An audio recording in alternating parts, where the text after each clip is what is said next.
When you receive GenoSensor's Food Poisoning Kit 2, it is important to store the aluminum bag in the -20°C freezer.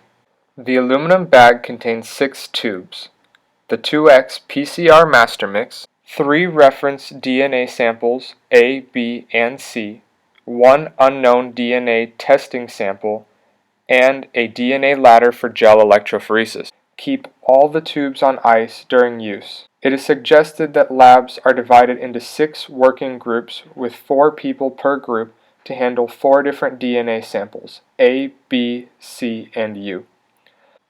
Thaw the 2X PCR master mix, then spin it in a microcentrifuge at 6,000 RPMs for 10 seconds, vortex it for 10 seconds, then spin it again for 10 seconds. The contents of the aluminum bag contain enough samples for up to 6 lab groups. Aliquot 10 microliters of each of the 4 DNA samples into 6 microcentrifuge tubes for 6 groups. Pipette 10 microliters of the 2X PCR master mix into each of the 4 DNA sample tubes. Pipette the mixture up and down to mix the solution. Make sure to change pipette tips for each sample.